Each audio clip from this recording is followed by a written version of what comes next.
Welcome to the Prophecy Club, where we study and research Bible prophecy. Our topic tonight is New World Order Mind Control. Now, we know that Satan's, one of his favorite tricks is being subtle. He doesn't like to come to us in the light. He likes to operate in the darkness. The Bible says in him there was no light. So he's very subtle. He was the most subtle beast of the field. And through his subtleties, he's done a lot of damage to a lot of Christians simply because they don't see and they don't understand his subtle and his subliminal ways. Well, the lid is going to be removed. The light is going to be shown on some of his subtle tactics tonight. Our speaker, now see, the problem is we see these subtleties, but it's hard to put your finger on it. You've got to study for years and years and years to be able to see his subtleties. And I don't know of another speaker in the world that can speak on this. It takes years, and he spent 25 years doing it. 35 years researching it. He has researched over 1 million different ads to be able to pull out the subtleties. And let me just say right now, the ads that you're going to be seeing tonight, in no way is he trying to attack the company or the people or the advertising agent that has designed it. What he's trying to show is that there is a thread of evil running through almost everything in this world, okay? He is a favorite on talk shows all across America. Will you help me welcome Neal?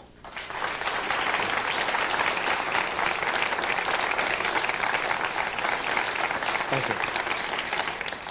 We'll begin with my favorite quote on mind control. There are 3 or 4 good researchers in the country who have approached the subject.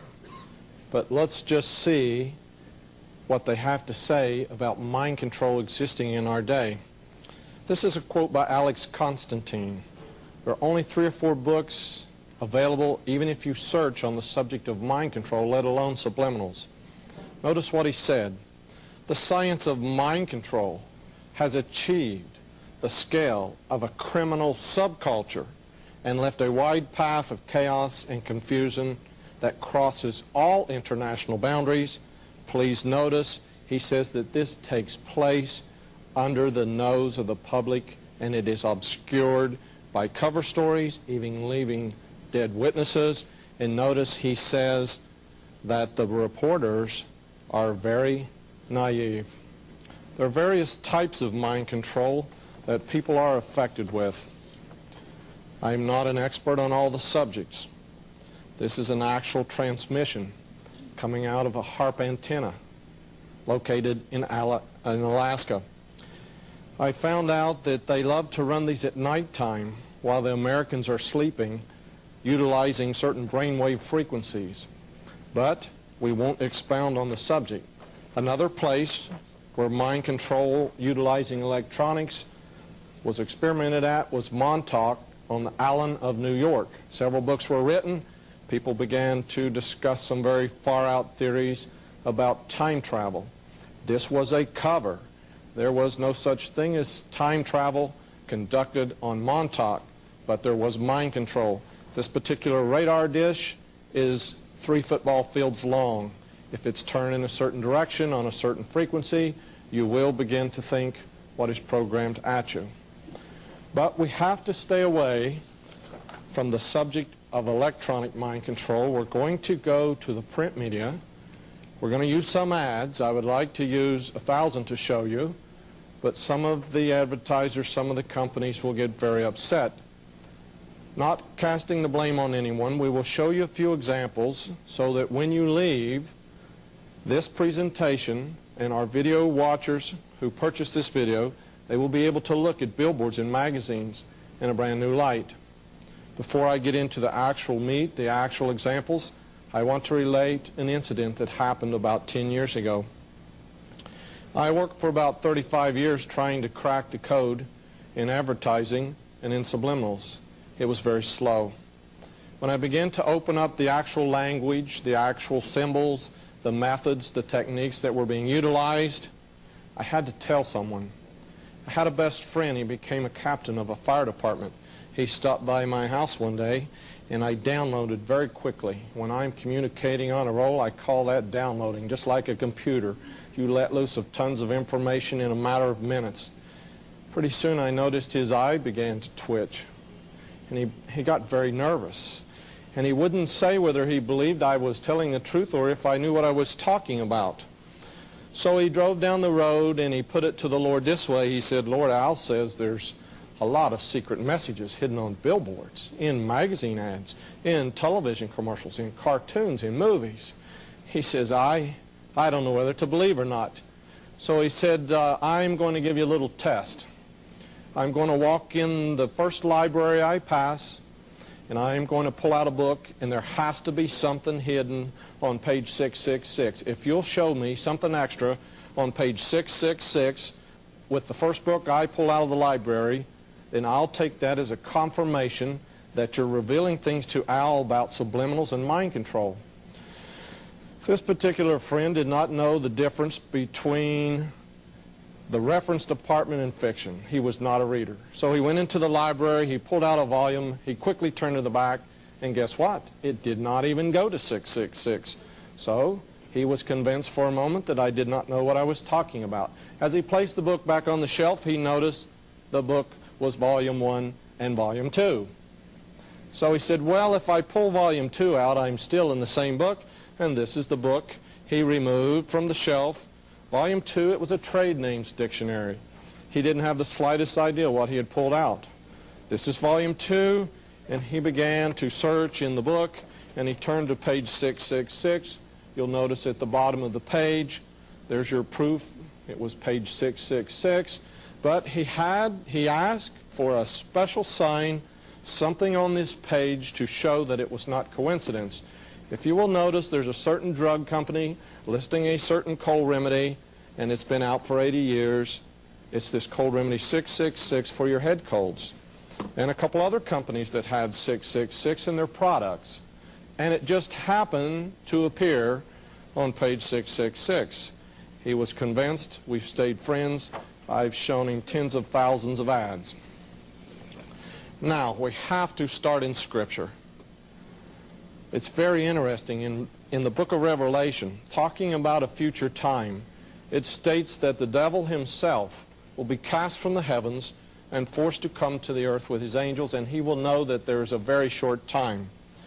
But please notice in verse 9, and that great dragon was cast out, that old serpent called the devil and Satan, which deceived what part of the world? He deceived the whole world.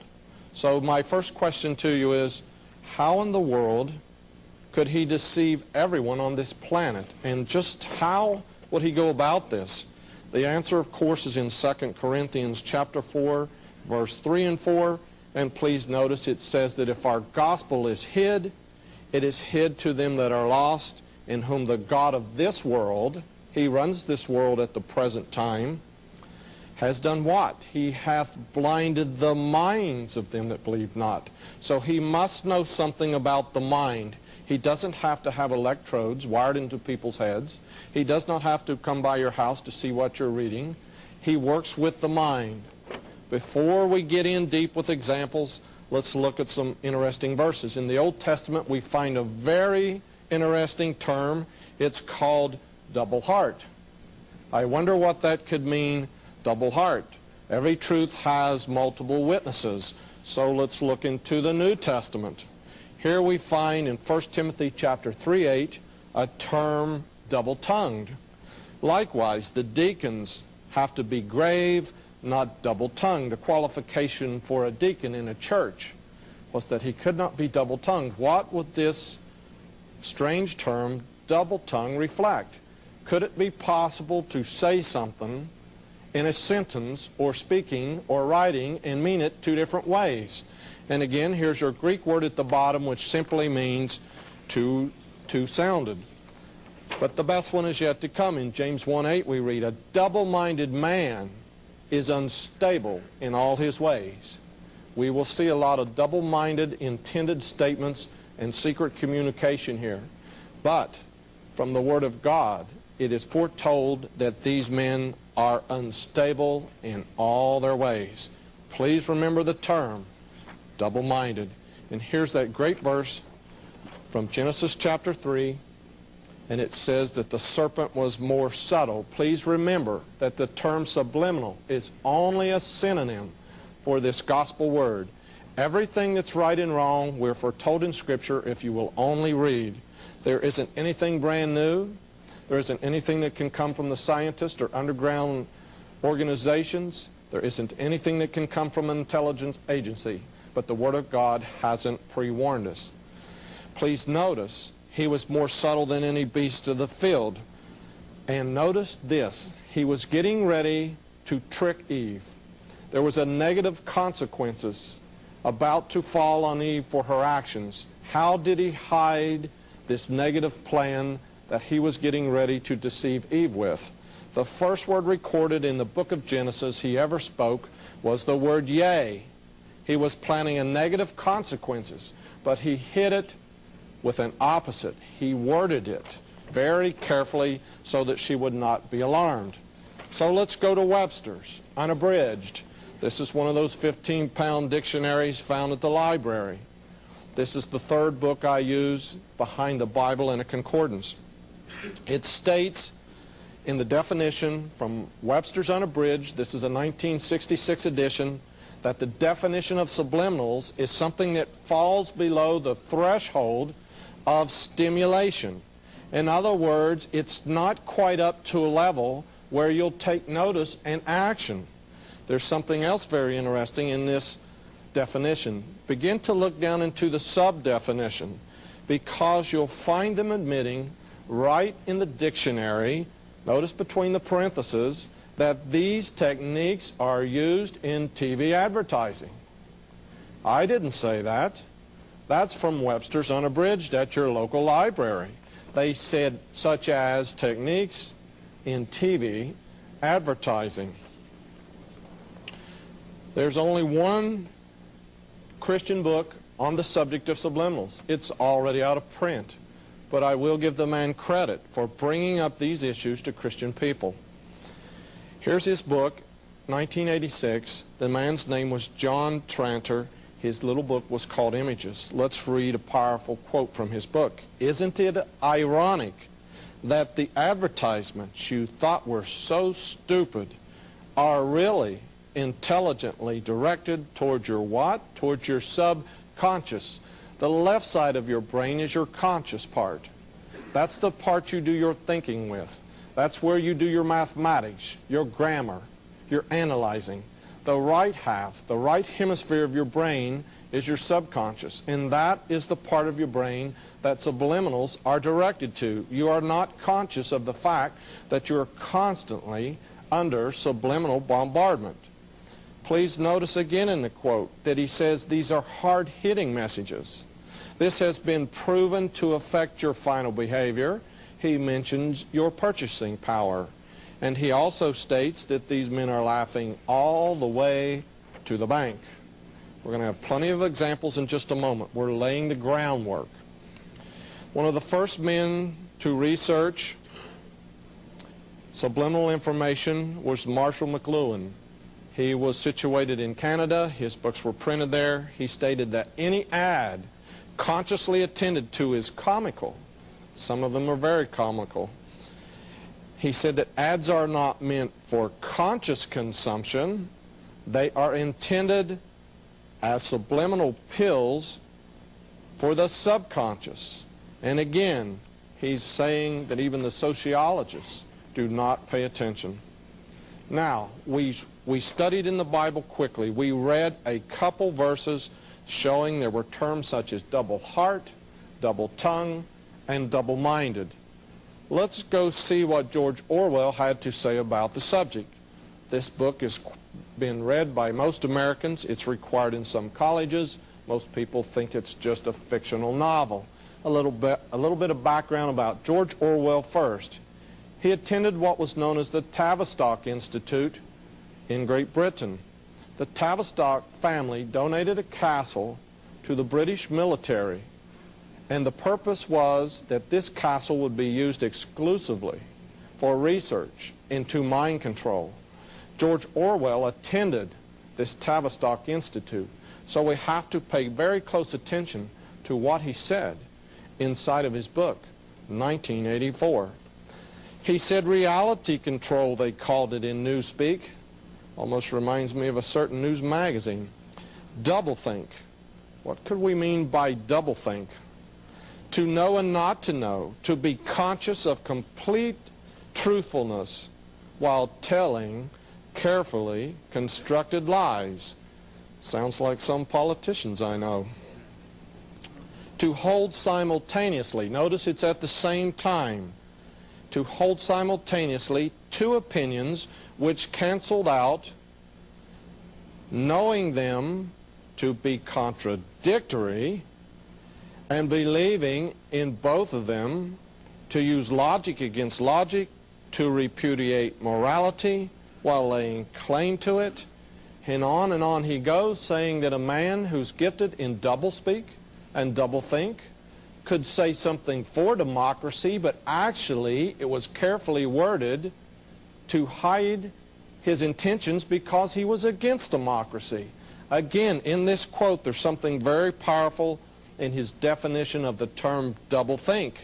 He states at the bottom of this quote that to actually understand the word doublethink involved the use of doublethink.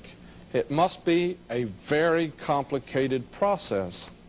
Let's get into some actual examples. Notice I mentioned that this sounded like some politicians I know. In this old ad, the product is at the bottom, and it's not important to show what product they were selling. But everything that politicians do to control people is let out in this simple ad. Very many people have researched all across the country the technique of thesis, antithesis, synthesis. Here you see a politician making a point. He says it's a matter of opinion. But notice after those three dots to make you pause, 1, 2, 3, it says, but it's a fact. Now, how could something be an opinion but be a fact? You see, they're opposite statements to confuse you. And of course, the synthesis is the part at the bottom where they're selling you the product. So we could stay up till midnight, we could all get together and argue whether we should be Republicans or Democrats.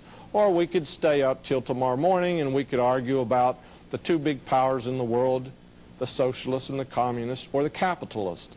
But suppose there was someone in between. Suppose there was a power so rich, so very able to manipulate both.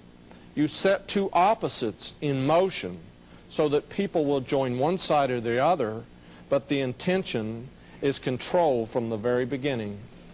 In this advertisement from a farm journal in Des Moines, Iowa, 1910, you will find the oldest corporate logo in the United States. You may remember seeing this logo.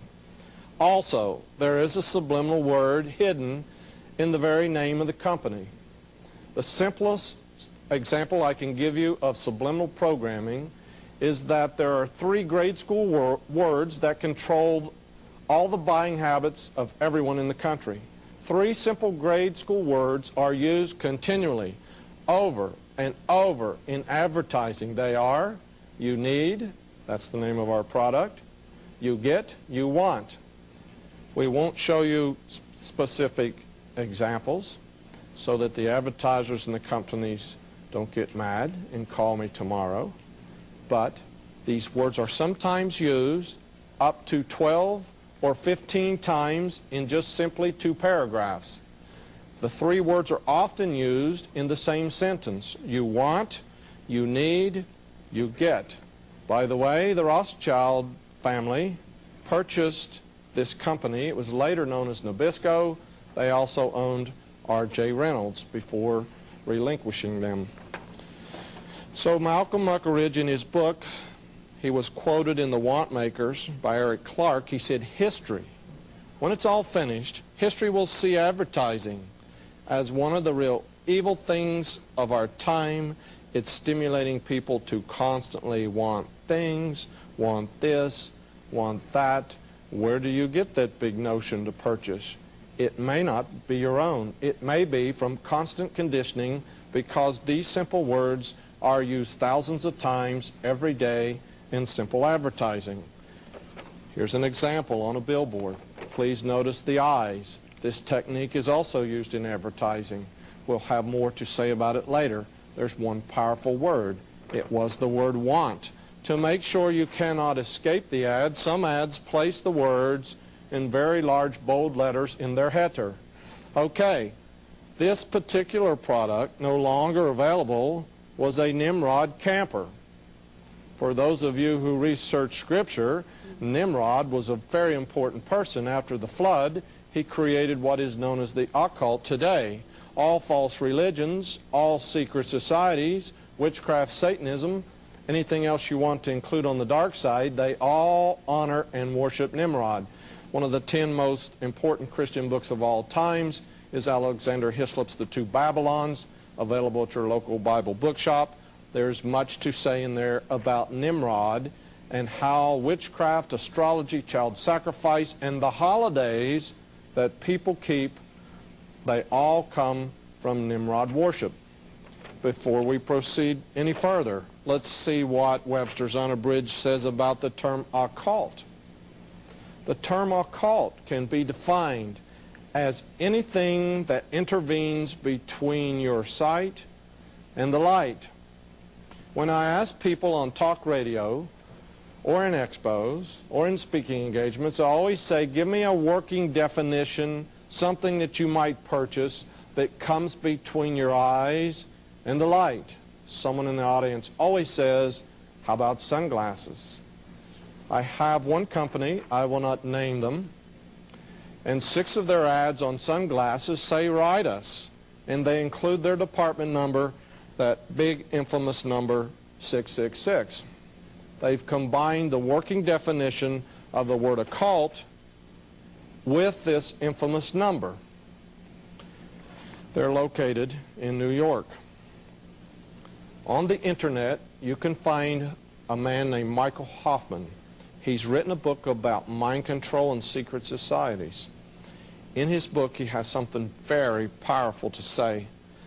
Michael Hoffman II said in his book, Masonic Mind Control, that the alchemical managers have bred over millennia, over 1,000 years, they said, they bred a human race that is most wretched, stupid, and ignorant. It's so unrivaled in thousands of years. He said these blind slaves say they are free and highly educated, even as they march behind, notice this word, signs. Have you ever taken time to analyze a sign or a billboard or a logo? He says a medieval peasant would have run away in panic-stricken terror from the signs that modern man embraces. Here's one. This is off of a building in Texas. I wonder what a medieval peasant would have thought of this particular emblem. More on it later. Its history and what year it appeared on your dollar bill, but please notice the eye. This is on a building in New York. It's constantly used in advertising. I have at least 1,000 select ads with this technique. When I first discovered this technique, I did not even have a name for it. My wife and I would simply say, I found a few more ads on the eye technique. I didn't understand it had great spiritual significance. Not only is it a psychological ploy, it is very uncomfortable if someone is staring at you. Sometimes eyes are used in hypnosis, but there's something even deeper beyond that. If you'll notice, in U.S. News and World Report, they were constantly in the 80s running this survey once a year on who runs America. But why did they choose this particular emblem when they're asking the survey who runs America?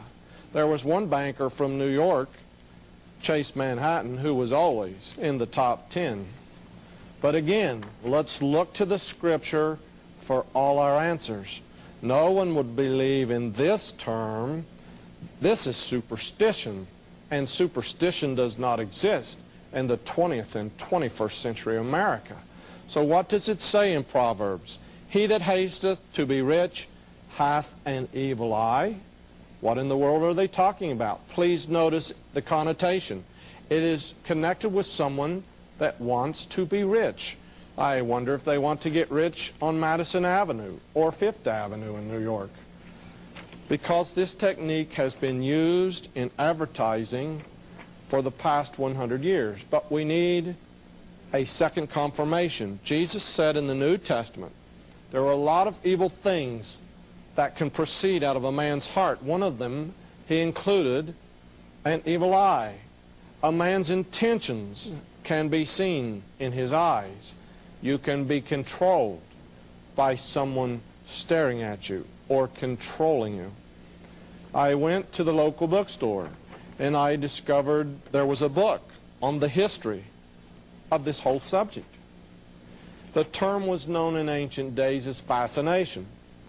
There are dozens of ads in the United States utilizing two eyes staring at you, and in the fine print they will mock you because they will include the term fascination.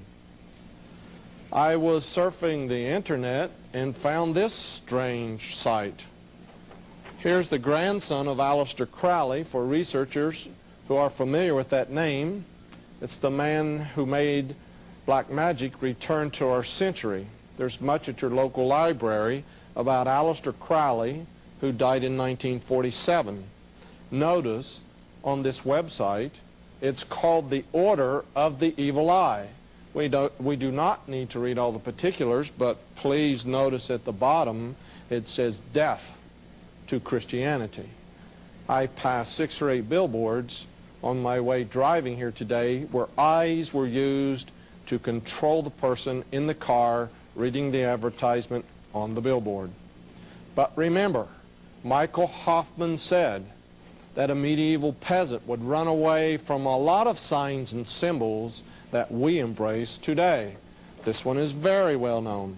This is Lucent Technologies. I have a little story behind this. A good crowd of Christian people are very informed about Lucent Technologies. Traveling across the country, especially in Little Rock and Denver, I noticed the largest warehouses in the country are owned by Lucent Technologies. I also read that they purchased office space at 666 Fifth Avenue, New York, but it's quite okay. Someone has to purchase office space in that building. So notice, not only do we have a red circle, which is a very important symbol in the occult, but it is white in one place. It is the serpent biting its tail, which is an old symbol for Lucifer. All of these facts are very well known. Now I will introduce a fact that is not known, has not been discussed by researchers in this country. It is actually a Hebrew letter. It is the Hebrew letter Samic. And this letter is portrayed by this symbol. But the Hebrew letter Samic means a sign or a prop. Notice this is a lucent sign. I was at an expo in Columbus, Ohio. I had a friend travel all the way from Detroit to exchange information. He was a retired dental surgeon. Someone told us there was a headquarters at the edge of town. He said, "Al, would you like me to rush out, get a photograph for your research?" I said, "Yes, make sure you get the red O on the sign." So this retired dental surgeon rushed out to get it before it got too dark. This is a public street. I suppose it's a public building, but when he snapped the photograph, the security guard came out and threatened to arrest him. But my friend was an only child. Even though he's 65, headed towards his 70s, he still gets his way.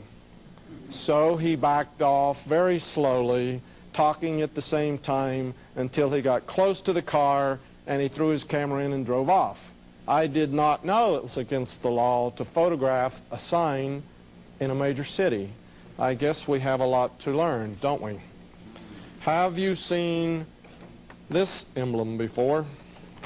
There was a controversy in the 80s. This is a typical article that appeared in the newspapers discussing this symbol on a lot of products. There was a big fuss. There was a boycott. People took extreme measures. I do not agree. They went to the plant at Procter & Gamble. They threw paint on some of the employees' cars. That is not how you deal with issues, whether you are right or wrong. You don't take up violence. You don't create a wrong against a wrong. The way you fight evil is get to the bottom of things and get the truth out. You can prop up a lie, but a truth will stand on its own. The president of the company made a press release. He said none of the money in this company goes to the devil. That's probably correct. I am not going to critique Procter & Gamble at all. I am not going to say anything about that company because it was probably the truth. But it is interesting that on the Phil Donahue show, this president of Procter & Gamble finally admitted that he was a member of the Church of Satan. So maybe the company is clean as a whistle, but maybe sometimes powerful people slip into high places. I want you to understand that they are very, very highly educated. Notice this interesting term. I have never dabbled in witchcraft. I have never been intrigued. I've never practiced in any way. But a good general will study his enemy to understand how they think so that he knows how to commit the battle when they meet on the battleground. So I went to the local library and decided to read up on the witchcraft and to see what they believed. I was very unfamiliar with this fact. Every time I brought it up, speaking in cities across the United States, no one has heard of this term. Let's read it. It's very important. The old "un" is a dialect term used to indicate the devil. Yet the old religion, that's a way of saying witchcraft, yet the old religion, with its root in nature, its nature worship, still lived on in the hearts and minds of the people. This way of referring to the devil as the old "un" is an instance of this. And here's the documentation. It's from a book printed in 1973. I acquired it at the branch division of my local library. It was missing soon after that. I've learned that occultists would rather steal their literature than purchase it. So, I got to thinking about this old term, the "un." And I said it's very well known in their language, in their communication, that they referred to the devil as "un." There is a deviled ham product. I won't mention it by name, but you could guess what the first two letters are. There's another very well-known product that men use. They purchase these products to fix up their house. There's a devil on the cover of all their paint cans, all their products, and of course they're located at Union, New Jersey, and that begins with two letters, UN.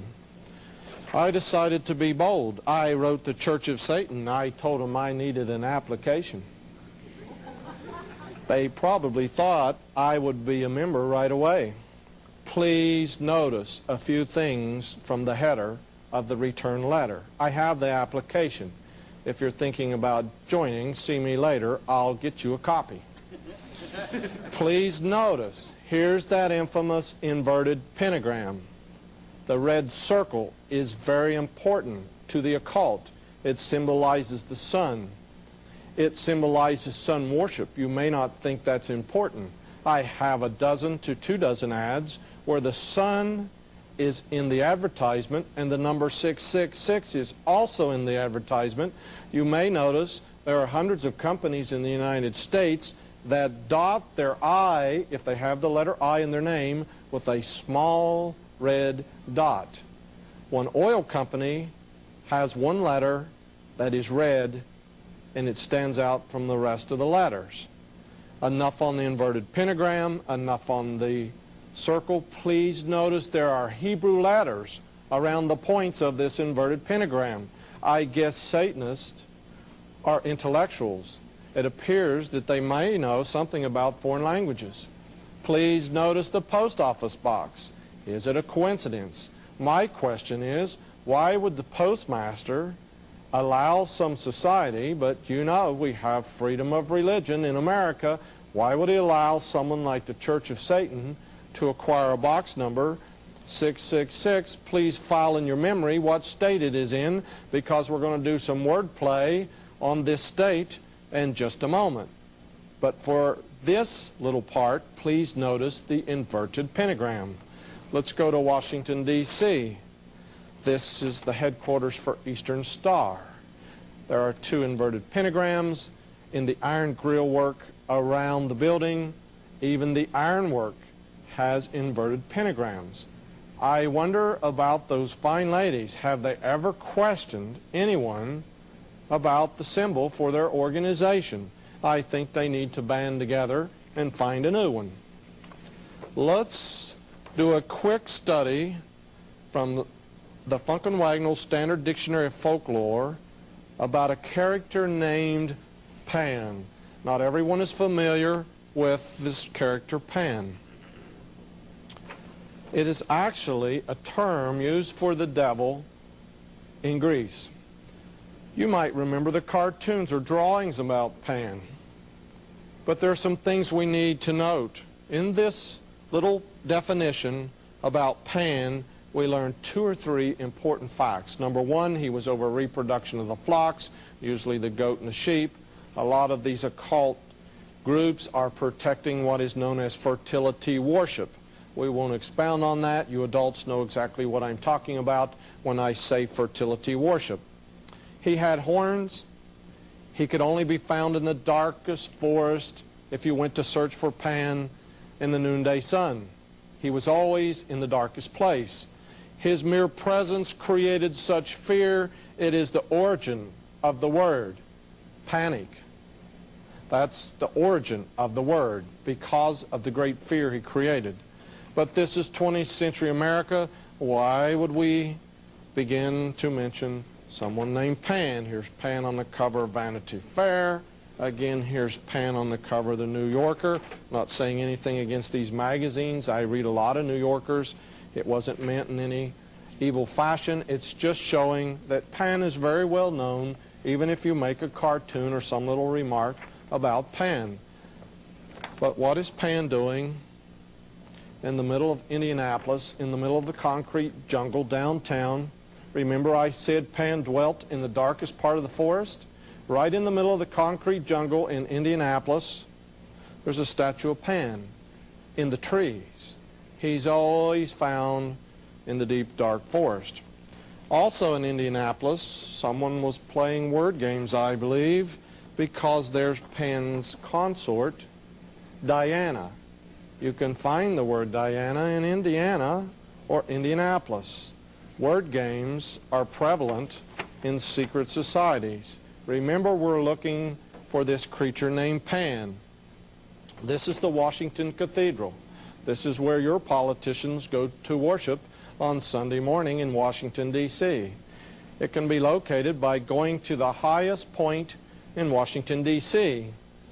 It's interesting to me because in the Old Testament, the prophets of Baal, Baal, were always worshiping at the highest point.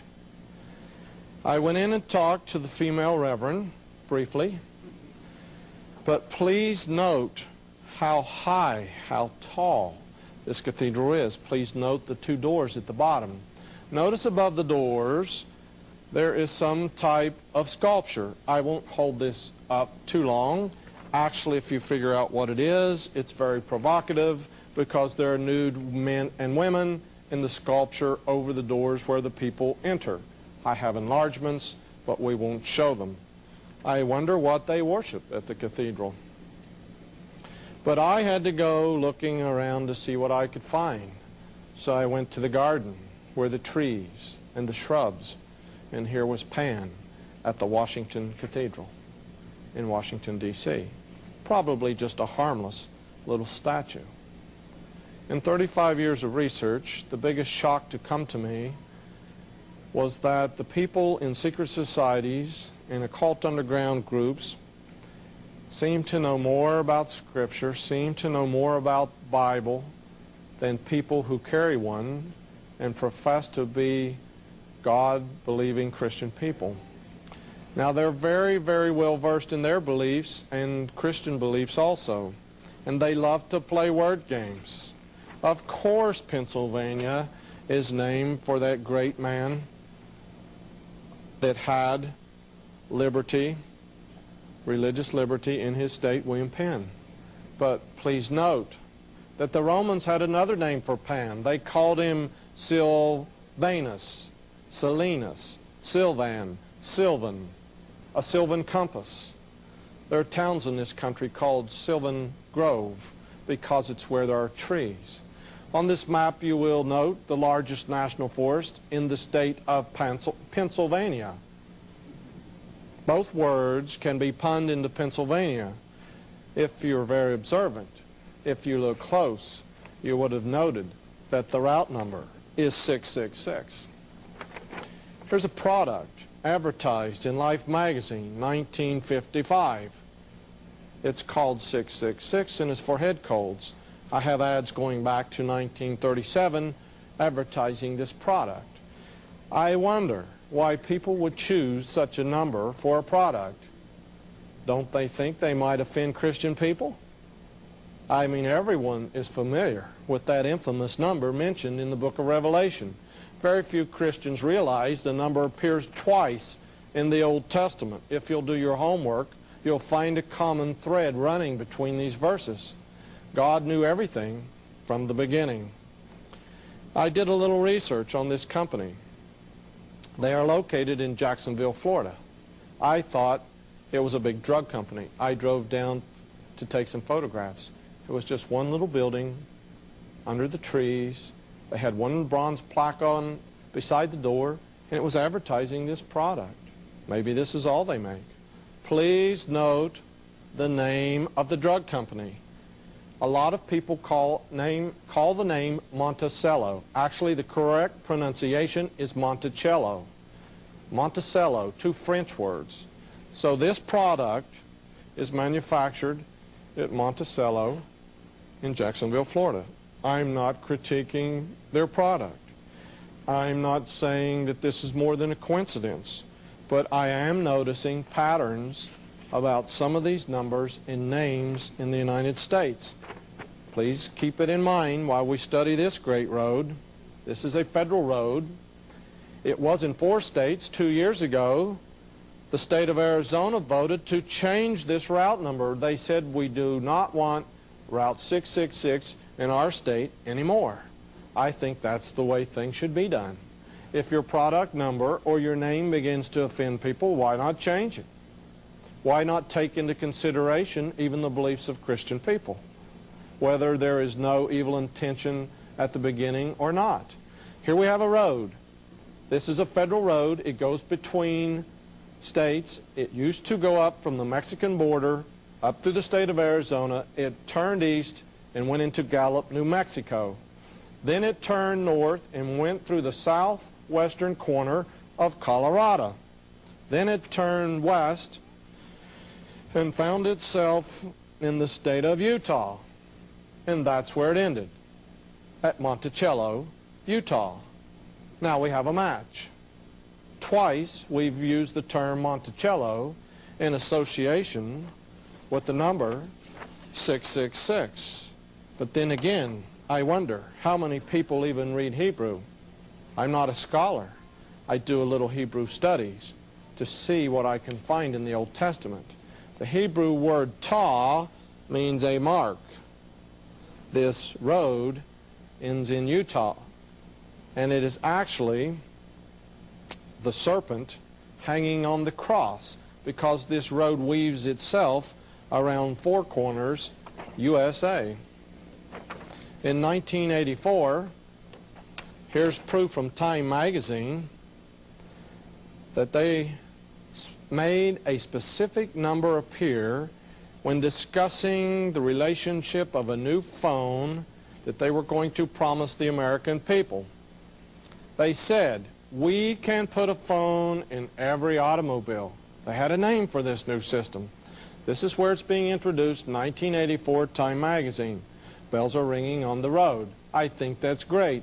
Every American can call home from the automobile. On a cellular, did you catch that word? C-E-L-L, remember Monticello, Monticello?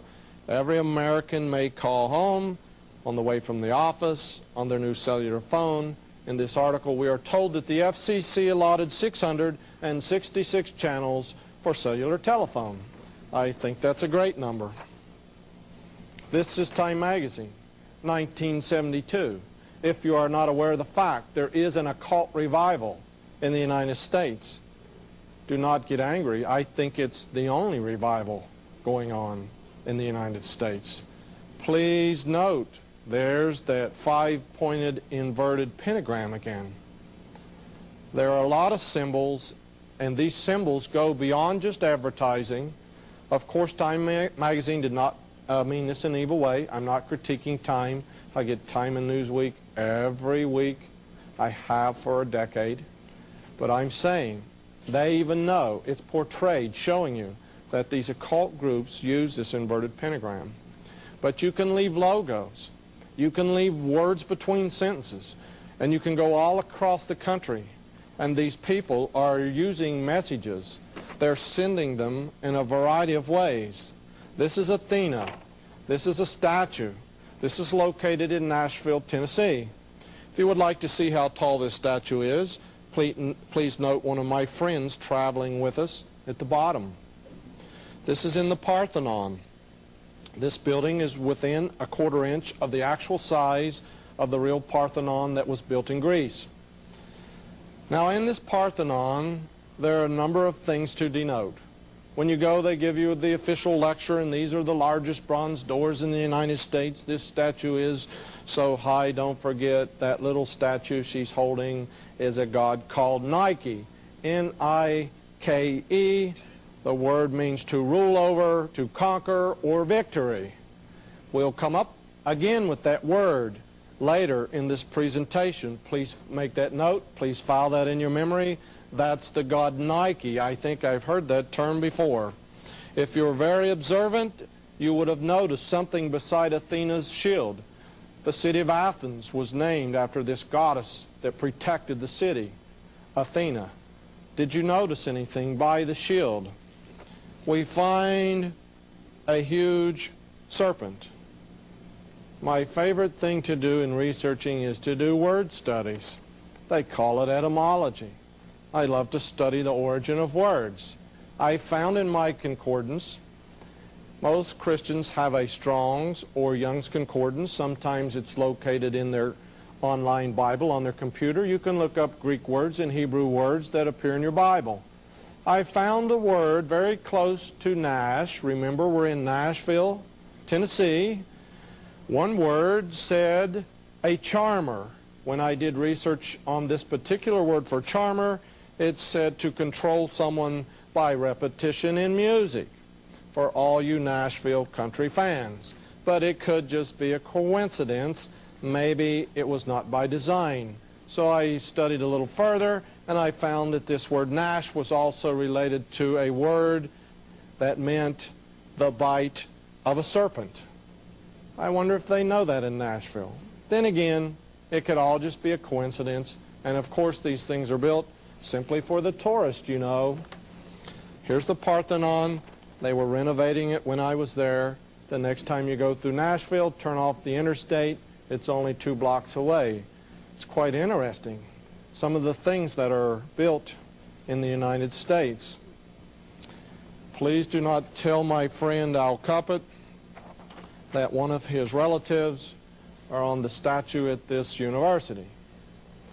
There was a movie on cable. Sometimes you can get a copy of it.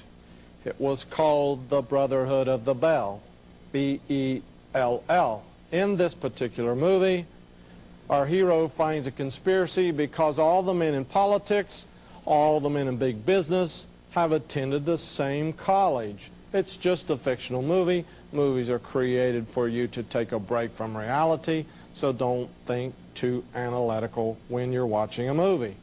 In The Brotherhood of the Bell, the college was St. George's College. But of course, it's just pure fiction. But again, I know where there's a university outside of Washington, D.C. that does a lot of controlling connected with politics. There have been books written about Georgetown University. It's amazing how fiction parallels reality. In Washington, D.C., there are a lot of buildings that show a lot of symbolism. You've seen them. Why would you waste a transparency on the Washington Monument? Maybe you should ask them for the actual height and add it to the width and then to the length, and then maybe you would like to guess what number comes up. In this building, There are curious streets shaped in various fashions around the little white house. Take a street map, check those streets, you'll find actual signs of the planets for Uranus, Neptune, all around the White House, hidden in the streets. My wife was doing some research, and she found a little group called the Society for Endangered Species. She told me it was located on Pennsylvania Avenue. So twice when I was in Washington, D.C., I looked for this little office where this Society for Endangered Species was headquartered. I had the hardest time finding it. This is on Pennsylvania, but note at the end of the street is the Capitol. It's not in the Federal Triangle looking up towards the Capitol. It is beyond the Federal Triangle. In other words, the Capitol blocks this part of Pennsylvania, and Pennsylvania picks up on the other side. So I finally found this building on Pennsylvania Avenue. I didn't go up to the offices. I just wanted a photograph, and of course I wanted a photograph of the street address.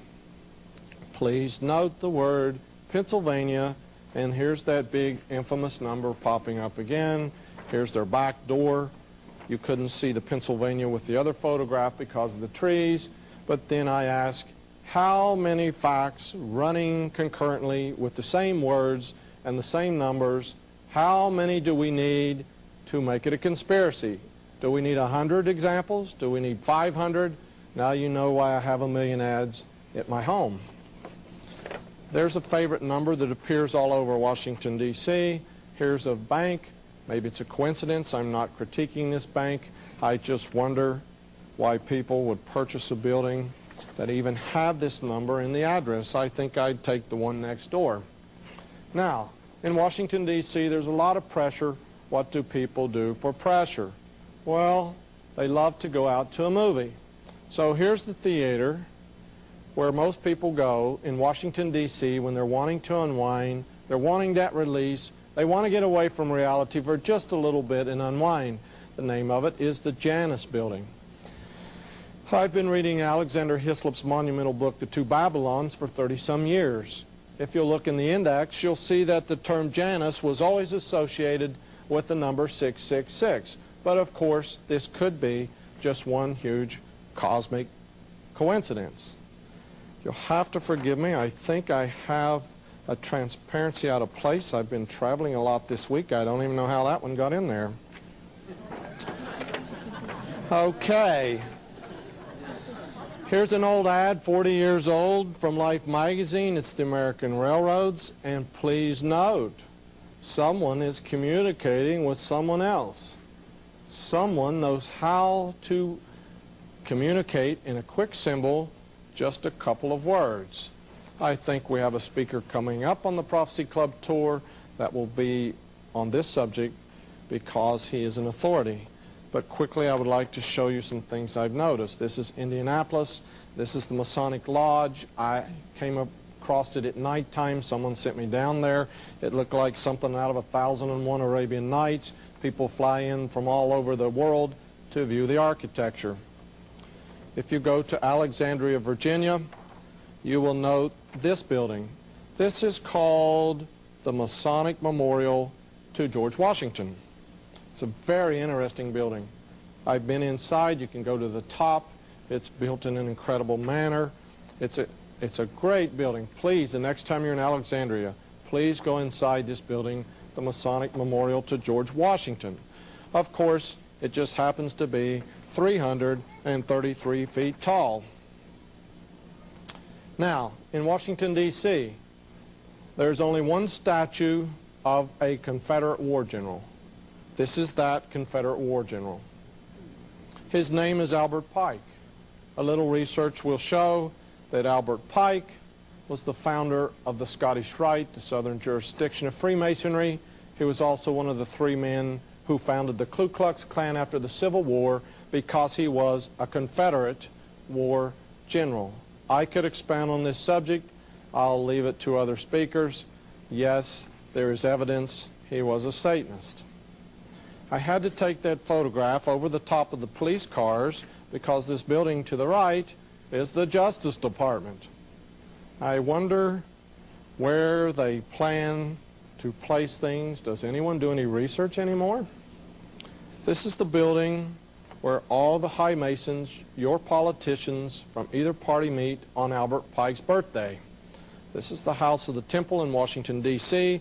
All politicians appear there on Albert Pike's birthday, and they shake hands and pat each other on the shoulder, and you still think they're both arguing with each other, correct? It's called thesis, antithesis, synthesis. It's all created for control. Please notice the street address. When you go there, notice it is 1733. I wonder how much manipulation, how much bargaining has to be done to make sure you get a street address that has the right number. Yes, that is a Sphinx. Let's study this building a little more. Notice when you go in the entrance, high above, there is some very detailed artwork outside the building. You may not be able to tell, you may not be able to examine it at first glance, so we'll take a little close-up to the left and right. Notice that was a serpent. Again, if you were a good student, you had been reading Alexander Hislop's book, The Two Babylons. Please note, I will repeat it, it's in the top 10 Christian books of all time. He has a woodcut drawing about the twin serpents. Remember, I told you, make a note about the red circle, the red O. It deals with sun worship. You will see the rays of the sun coming out. There's much more symbolism. They have the double-headed eagle. But let's move on. Here are some transparencies of a place you've already heard about. There's that great Masonic symbol, the compass and the square. This is Denver International Airport. The next time you're going through, please take some time to look around. Now, a lot of people have seen these mysterious murals on the wall. If you'll be patient, I'll show you something beyond the murals. There must be a lot of significance. There must be a lot of symbolism. Why does this gal have a cross? I've stood there for hours with people who are trying to figure out the symbolism in these strange murals at the Denver International Airport. I think it would take someone well-versed in clinical psychology to even make inroads trying to figure out what in the world do these murals represent. These are very well known.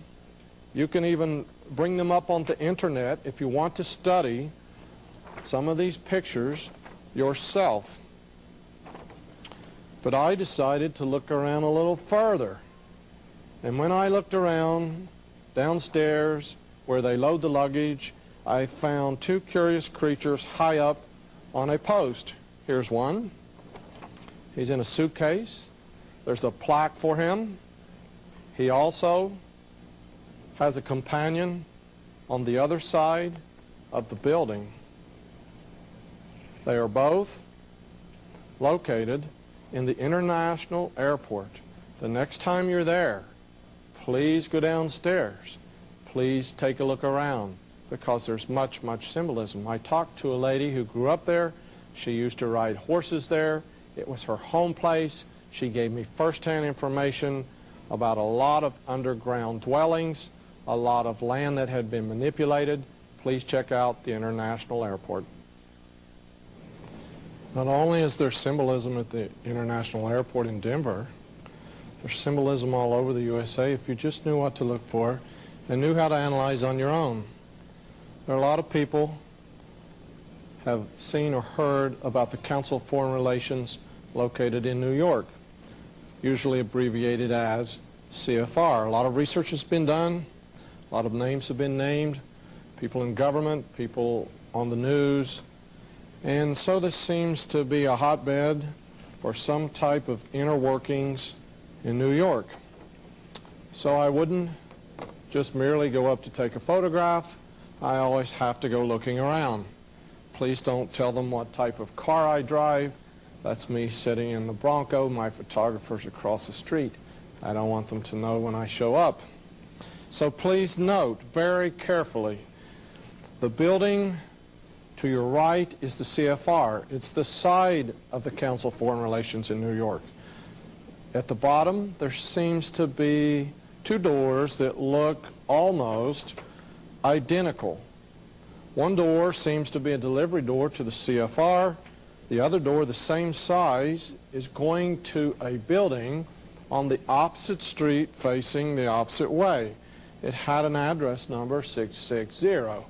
That didn't mean anything special to me, so I walked on down the street. I was talking to my photographer, and I looked over his head, and I noticed this curious little incident where two numbers were lined up one over the other. So one of those doors was 660, but the other door was 666. So I found it very interesting that the building that is directly behind the Council of Foreign Relations is 666 Park Avenue. I don't know why the Foreign Relations building did not get that number. So there are all types of games that are played with numbers, names, and symbolism.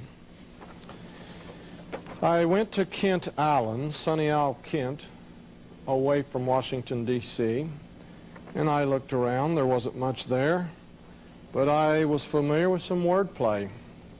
The wordplay was this funny word Kent, and the zip code there on Sunny Island, Kent, had 3 sixes. I took note of that because here's the Kent building in New York. Please note the address. This is on 3rd Avenue. It's 666 3rd Avenue, New York. Now, several years ago, I was reading the World Almanac. It was given to me as a gift.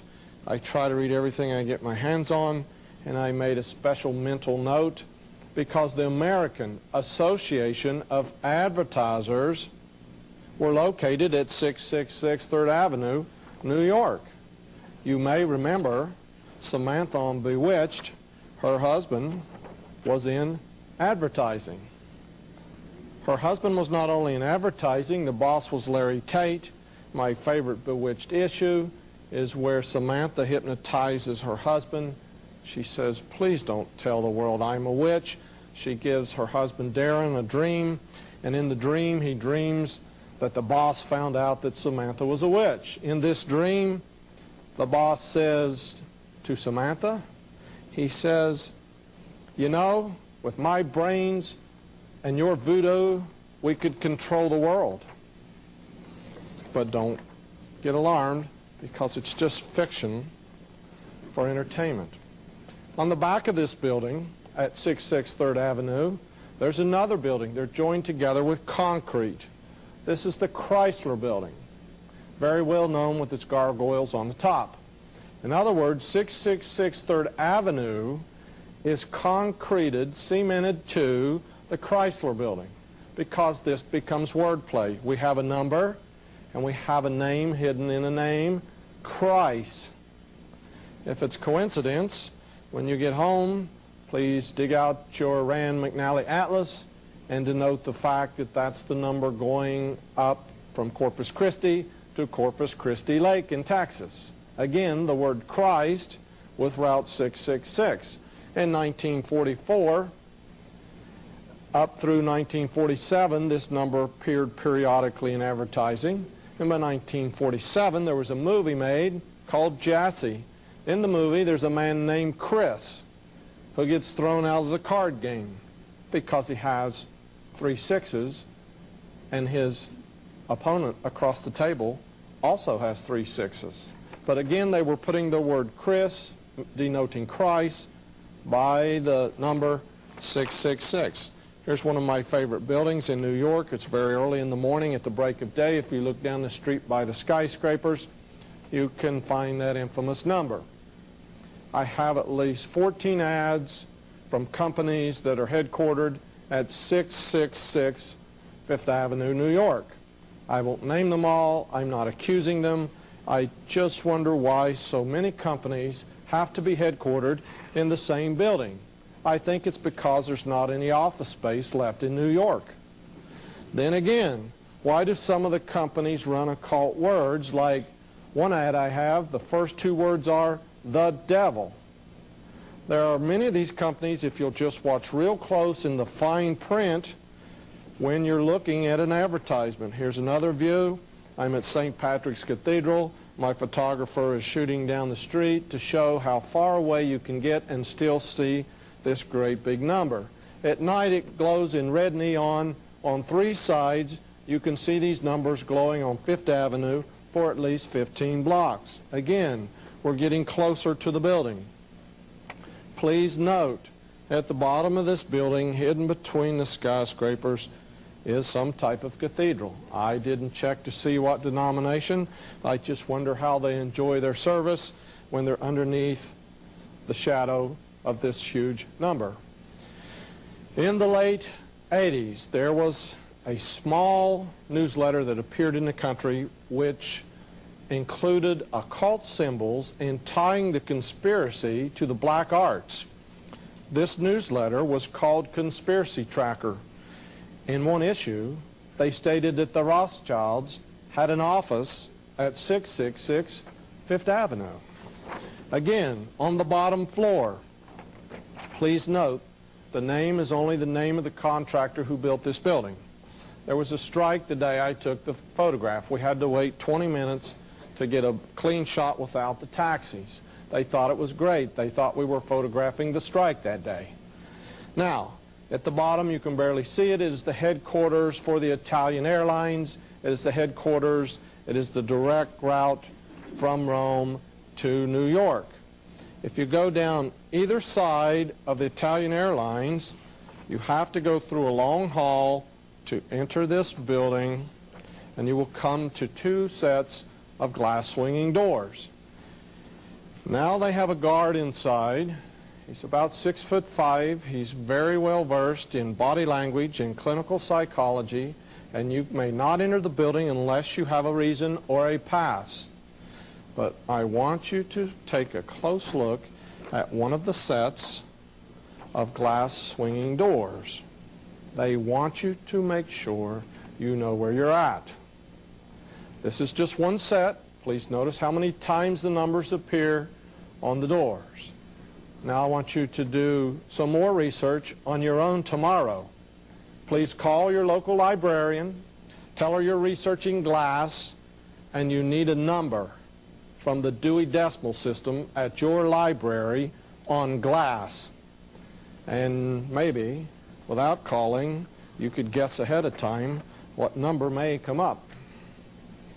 You may not enter the building. It is now closed. There used to be a very, very fancy restaurant on the top floor. That has been closed. This is a photograph from that restaurant. I've been in the building. Now it's a private smoke club to make sure that no one from the public can enter.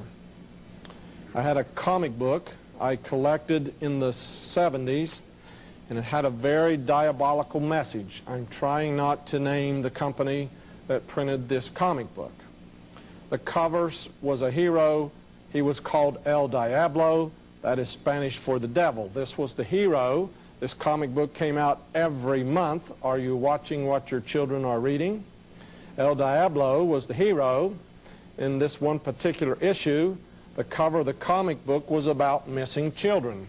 I'm not sure I appreciate those two things mixed together. And by the way, the comic book headquarters were located in this building, 666 5th Avenue, New York. Another comic book that came out at that time, the hero was the Son of Satan. I collected as many as I could. They came out monthly, the issues. My favorite Son of Satan comic book was when the Son of Satan was in an automobile traveling. He quickly turns to his friends. He says, "What day is it?" The friends reply, "Why, it's February the 2nd. He said, "It's my birthday. Quick, let's go to the state forest." Did we study the state forest earlier in Pennsylvania? He said, "Let's go to the state forest." They said, "Why?" He said, "Never mind. Quickly, drive to the state forest." Now remember, this is the hero. Confusing, isn't it, that the Son of Satan would be the hero? When they arrive at the state forest, there are people wearing hoods. There's a human sacrifice going on, a black mass. And of course, the Son of Satan stops the black mass. Now, I would like to ask you, do you know what goes on February the 2nd? And of course, Americans say, oh, we have this little superstitious holiday, we have this little custom. But if you've heard some of the speakers with the Prophecy Club, they have mentioned that that is the first occult high day in the year. February the 2nd is known as Candlemas. By the way, how many days into the year are we on February the 2nd? I think it's 33. Now, a lot of the information I show in speaking engagements and expos gets very heavy. I've had to tune it down, tone it down. I've had college professors fall off the seat. Some women have gotten very upset. And so I say to you, if some of this information is troubling, it worries you, please remember that you still have your constitutional rights. So I wrote the Center for Constitutional Rights, located in New York, founded in 1966. I received this brochure from them in 1992. You may write them if you need to. You need not ask. I'll give you the address. It's 666 Broadway in New York. I took this photograph to show where they're at. They were doing some reconstruction. It was hard to get around the scaffolding, but I still wanted some type of proof to show you where they were headquartered at. So I ask again, how many coincidences are in a conspiracy? Then again, we do not want to become conspiracy theorists. In 1933, there was a president, and he was the 32nd president of the United States. This is a photograph of the president in 1935 attending a meeting of a certain fraternity. Two of his sons are in the background. In 1933, he passed legislation which has controlled a lot of patriotic, a lot of constitutional issues. It's known as the War Powers Act. In 1933, he also demanded that all the gold be turned into the government. You would receive a prison term or a very heavy fine if you did not turn in your gold in 1933. There were things happening on the other side of the ocean. I won't say which rich man in New York. His family's very well known. The four brothers seemed to control politics in the United States. One of them told his dad, we could set up Hitler on the other side of the ocean without being elected if you'll use this method. His father said it was a great idea. Hitler moved into the Chancellery, 1933. The first detention centers were created in 1933. The first pickup of citizens in Germany happened in 1933. Back on this side of the world, two men, a member of a secret organization that goes to 33rd degree, one named Laurel and one named Hardy, made a movie for the year 1933. You may rent it at your video store. It's called Sons of the Desert. Watch closely. You'll find a secret message inside of this movie that was planned to come out in 1933. And again, the Vice President of the United States, on your right, Henry Wallace, was a known occultist. I found out this information. It's available in your public library. It's very easy to find. It is no secret. Henry Wallace decided it was time to put the reverse seal of the United States on the back of the dollar bill. Again, the year was 1933. I ask you, did this happen by coincidence? Did they decide in the middle of 1933 to do these things, or were they planned well in advance? Please note, that's Harry Truman. He's being sworn in as the Vice President as Henry Wallace is exiting. That would make Harry Truman the 33rd President of the United States, and this is from Life magazine. So there were a lot of things going on in 1933. They were not there by coincidence. They were planned many years in advance. Now, if we would move ahead to the year 1966, there were a lot of things going on in the United States in 1966. For example, this man, now deceased, Anton LaVey, created the Church of Satan. It was founded in San Francisco on May the 1st, 1966. May the 1st is, again, an occult holiday, one of the high days in the occult. It became a tax-free, exempt, I hate to use the word, but it was a church, the Church of Satan. People say, well, you know, it was just circus showmanship. They actually didn't become involved in anything. Sammy Davis Jr. was a member. He stated on television that he was a member for 2 years, and he was ashamed of some of the things that he participated in while a member of the Church of Satan. Sammy Davis Jr.'s daughter said he wasn't in it 2 years, he was in it 15 years, and I will not tell you all the rites she said he participated in. Now, people say it's a very harmless thing, it's just a type of white magic, but listen, the son of Anton LaVey is carefully guarded. He lives in Las Vegas. I have a friend who interviewed him. They do not want Anthony to tell his story because he said he watched his father commit 1,000 human sacrifices in the United States. So I think there must be more involved than just circus showmanship. Again, why in 1966? In June of 1966, that of course is the 6th month, Dark Shadows premiered on television. Dark Shadows was the most occult television show to ever appear and come across the screen into the lives of Americans. It was not fiction. The movies are in such demand, all of them have been made available to the public. It is based on the Collins family, and the Collins family brought witchcraft to America.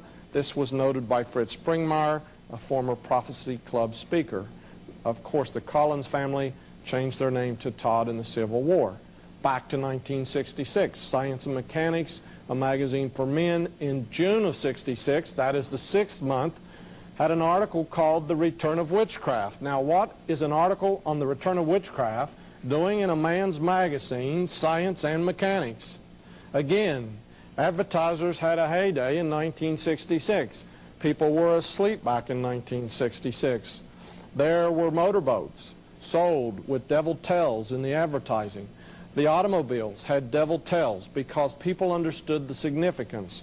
Anton LaVey said, "This is the year of Satan." There were lots and lots of organizations created. Neal was created. HUD was created. The Black Panthers were created in 1966. There was anti. Did you catch that little 4-letter syllable? Anti-poverty legislation, anti-war demonstrations. Why would we have to have anti? Why would we have to have the word appear in 1966? Because someone understood the deeper symbolism. A black man stood up and said, you know, it's safe to walk. Don't worry about all these racial issues. He began to walk from Memphis heading south. He was shot on the 6th day of June in '66 because some people wanted racial tension to go to an all-time high. It is a message always sent by symbols. Now, how many years between 1933 and 1966? There are, of course, 33 years. Because these men consider 33 very special to them in their belief system and in the secret degrees they use as they climb up the initiated scale. Now, you will only have to take one more simple step to figure out when they plan to culminate their plans for this century. Why did George Bush say, "I'll meet the leaders of the world in the Great Pyramid, December 31st, 1999. And of course, it's just a coincidence that the stamp will change to 33 cents in January. And it's probably just a coincidence, the shape. More about 1999 in a few moments. Please remember, all the things carried on in high places are planned many years in advance. Again, forgive me, it's the traveling on the road. I can't seem to get away from this one ad and this one man. Please forgive me. I'll do better on the next lecture. Okay, people say martial law could never come to this country, but headlines in the United States on July the 7th, 1987, from the Atlantic to the Pacific, carried stories and news releases in the AP press about statements made by Oliver North. Some of the headlines read, "Secret Government Alleged." I have original copies of all these newspapers. Please note in this little Florida newspaper, it said that Oliver North had devised a plan for martial law in the U.S. What in the world would we need martial law for in this bastion of freedom? How many years have gone by? How many people are awake? How many people even think that martial law could come to this great country? My friend Alex Cuppet raised a lot of information about a so-called train upholstery repair station south of Indianapolis. He did intense study and appeared on the scene. He said there were signs up that said red zone and green zone and blue zone. There was an Air Force locomotive there. I didn't know the Air Force dealt with locomotives. I thought they were into jets and airplanes. But nevertheless, there were a lot of uncanny things inside this Amtrak upholstery repair station. There was a lot of welding. There were a lot of gates that you could only enter one way. You could not exit that way. There were bars put up over gates. When information was released, it appeared in some patriotic magazines around the country. Immediately, the signs that said red zone, green zone, and blue zone disappeared. But I have them on videotape. It was too late to sanitize. A lot of people had documentation. When martial law does arrive, when it does come to the USA, there are some incredible surprises ahead. Right now there are techniques in science that are being carefully hidden. There are advancements so far ahead of your thinking that I wouldn't even attempt to bring them out. This chopper appeared on the tarmac of an airport, a public airport out west. I will avoid saying what city. I don't plan to give the intelligence services or the armed forces or whoever was responsible any friction over what transpired here. Please note that the door is shut in this helicopter. A Patriot that is equivalent to a bulldog showed up with a camera.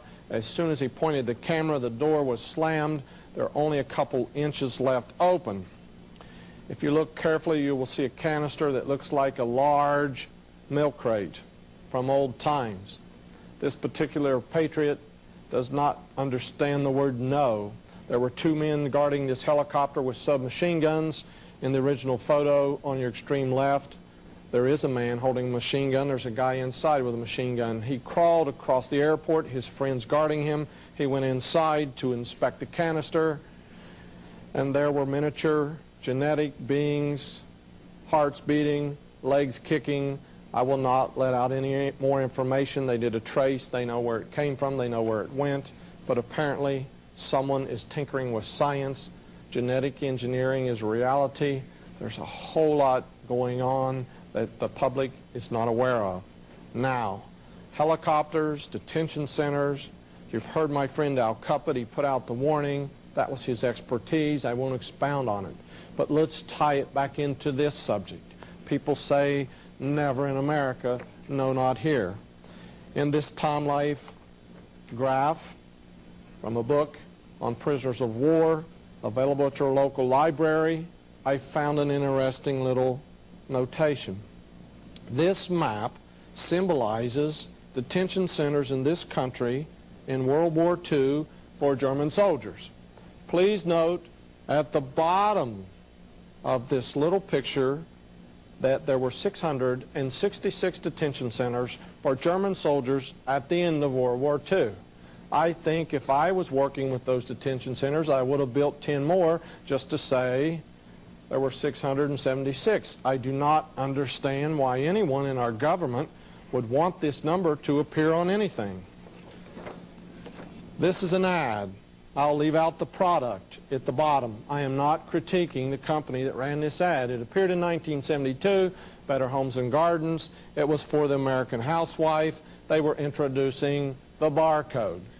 This group is very well advanced. You understand that this barcode has three codes, the one on the left, the one on the right, the one in the center that never change.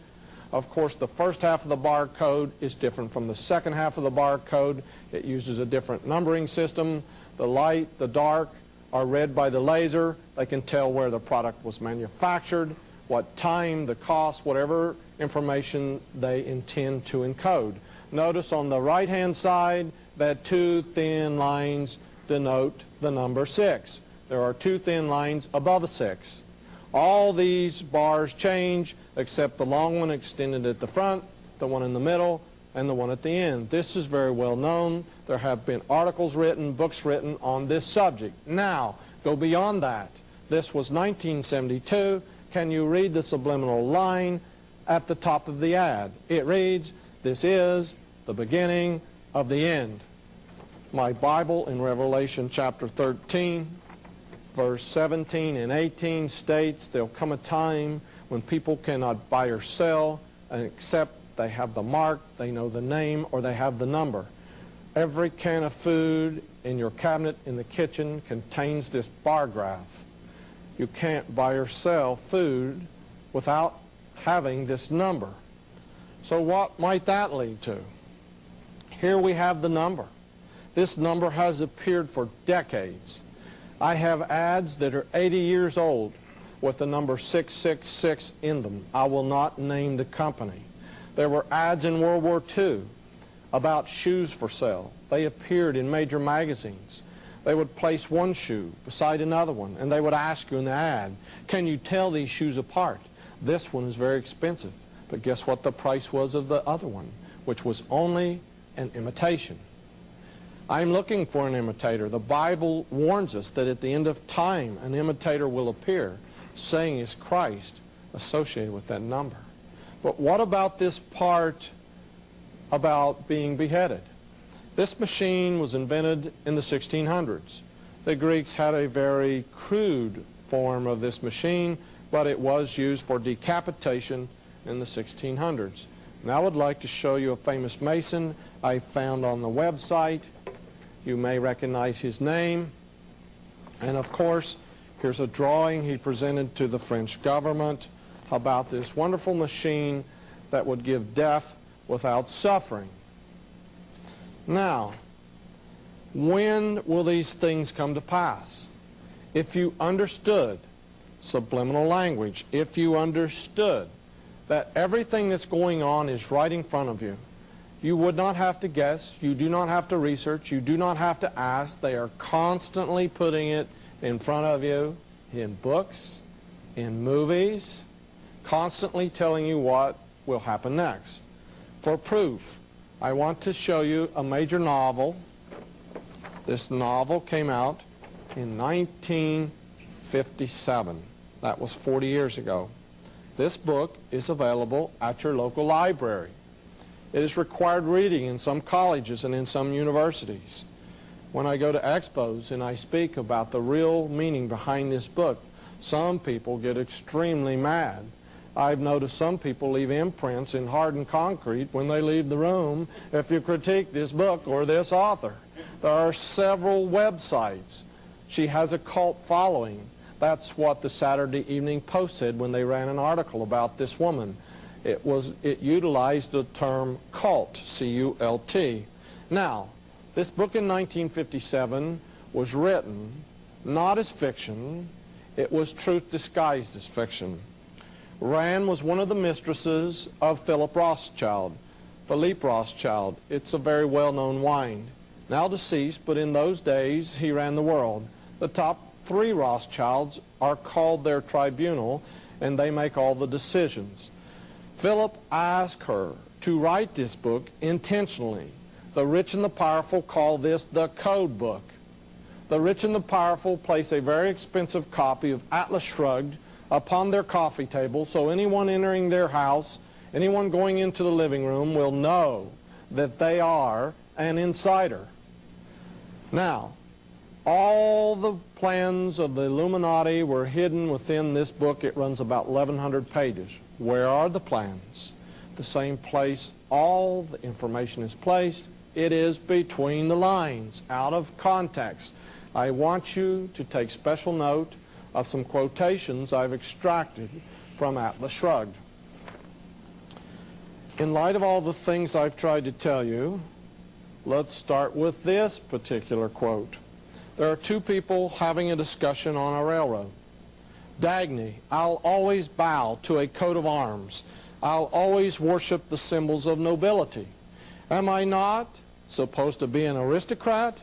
The coat of arms of our day, please note, are to be found where? On the what? Where will we find these? On billboards and in the ads of popular magazines. Again, at the bottom, where do they worship? It's connected with industrial trademarks. And that's from Ayn Rand's book in 1957. Let's read some more between the lines. We'll see what they think about your IQ and your own thinking capability. Thought is a primitive superstition. Reason is an irrational idea. The childish notion that we are able to think has been mankind's costliest error. What you think is an illusion. I'll agree to that.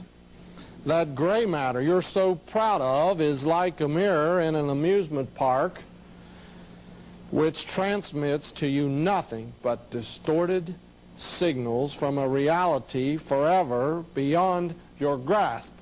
They're bragging that you'll never be able to comprehend what's really going on. Again, the page number, documentation, page 318. The page number may vary if you have a hardback or a paperback edition. Let's read on. Because at the end of this book, the world begins to crumble.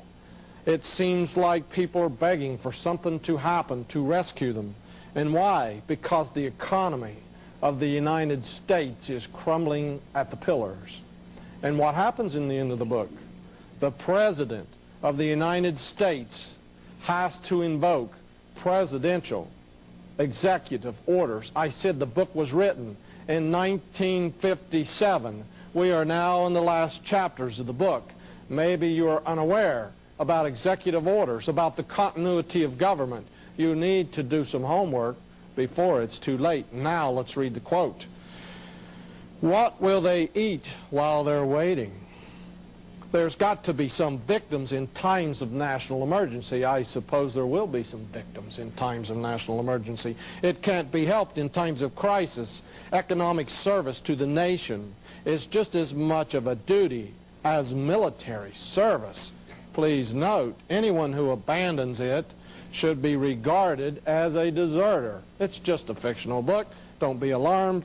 She states, I have recommended that we introduce the death penalty for those men. Let's read on in Atlas Shrugged. Twice within this quote, if you will read ahead, you will notice a peculiar term mentioned in our Bible. I know that this stands for something. I do too. The dollar sign for a great deal. It stands stamped where? On the forehead of a man?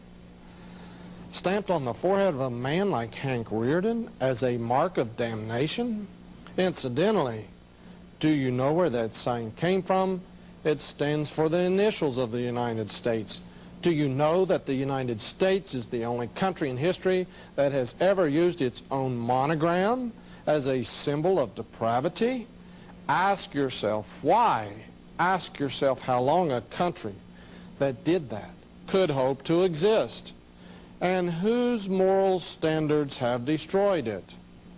Read on, because again, it mentions this curious statement, a mark in the forehead. At the bottom it says we choose to wear the sign of the dollar on our foreheads proudly as our badge of nobility. I don't think I'm going to wear anything on my forehead. The production of airplanes had been declared temporarily suspended. Air travel for private purposes had been forbidden. You're free to travel today. Don't take that freedom for granted. An enlightened citizenry should abandon the superstitious worship of logic and the outmoded reliance on reason, just as laymen leave medicine to doctors and electronics to engineers. So people who are not qualified to think should have all the thinking. Where are they going to leave the thinking to? To the experts. I'm sorry.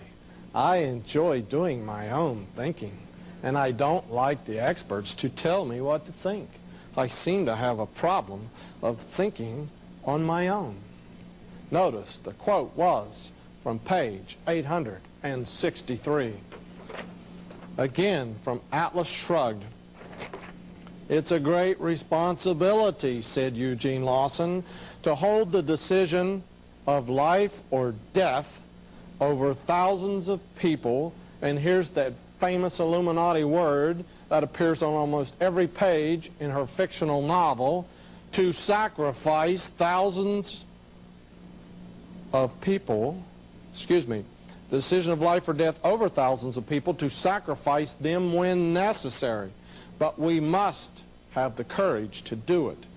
Give us leeway to save the eastern states. That's all that's left of the country and of the whole world. The time of national peril, it is your duty to serve, to suffer, and work for the salvation of the country. And notice the repetition. You have to make certain sacrifices to the public welfare. Again, from Atlas Shrugged. If you haven't caught on yet, the plans are between the lines. In this quote, they're talking about taking extreme measures because it's a national emergency.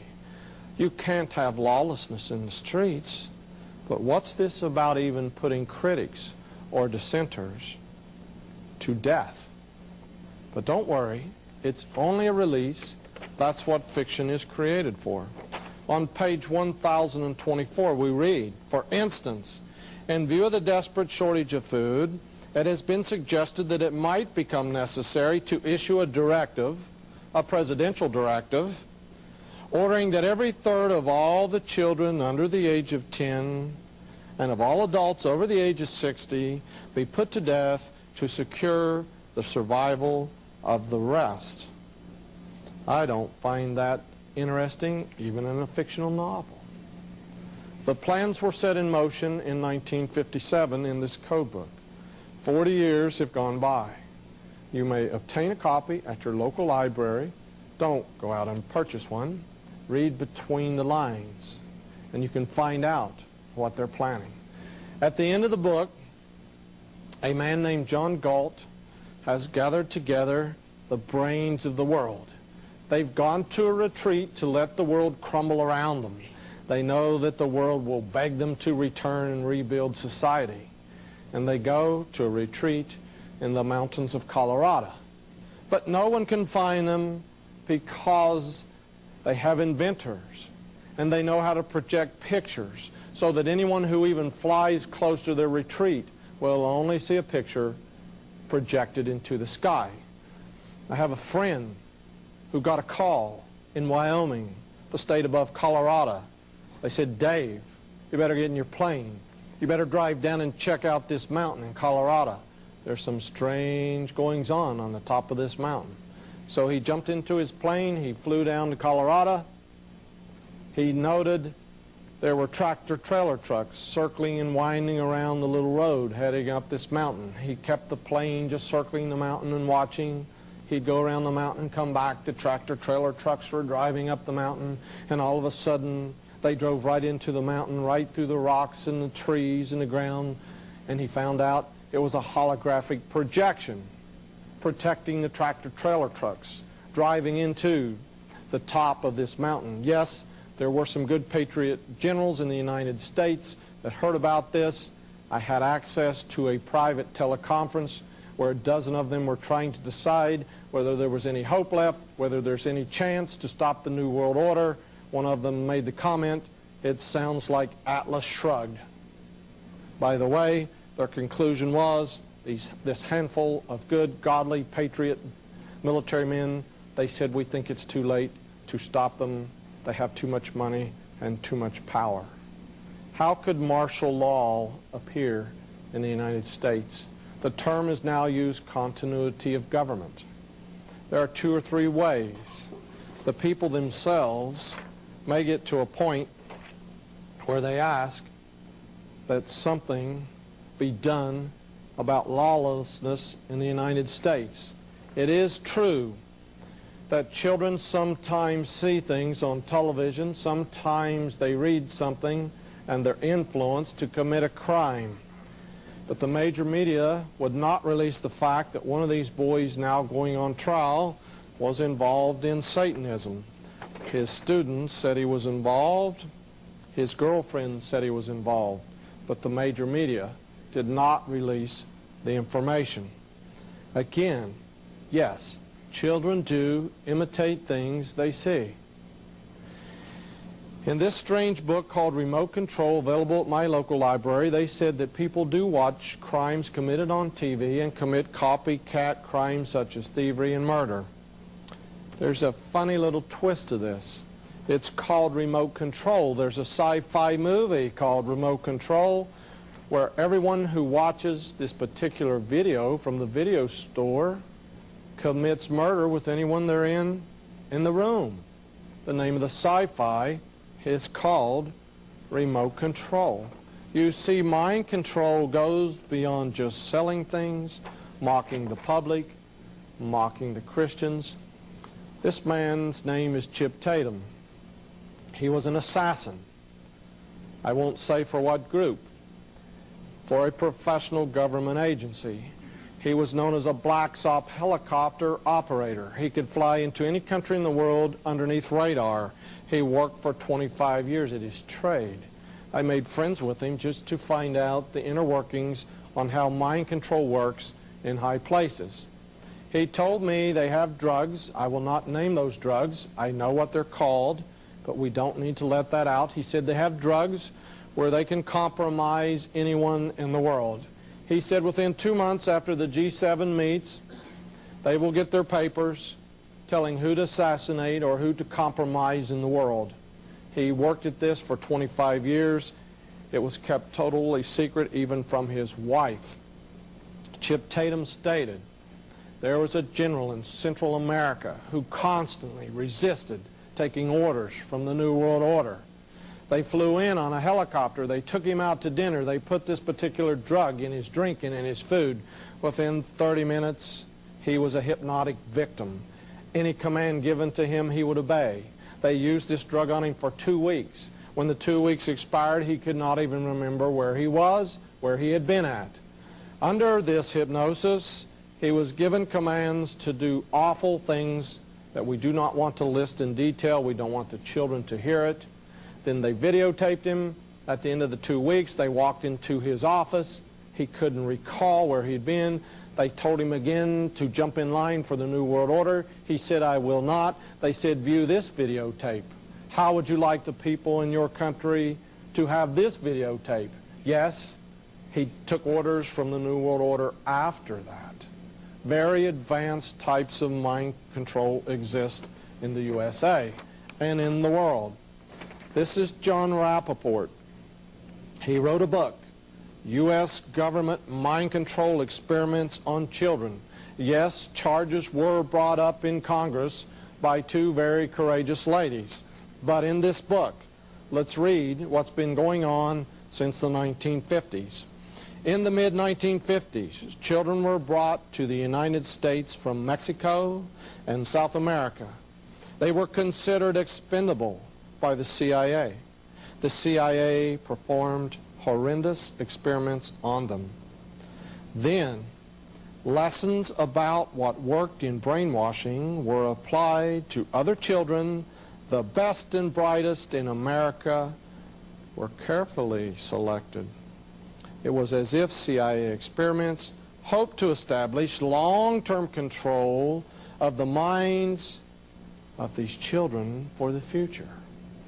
Now notice, they were trying to work with children in some very gifted ways.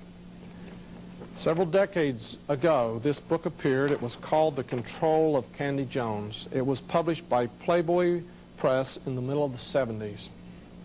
Candy Jones was the #2 pinup during World War II. Candy Jones was going to commit suicide. Her husband was Long John Neville, a very famous New York talk show host.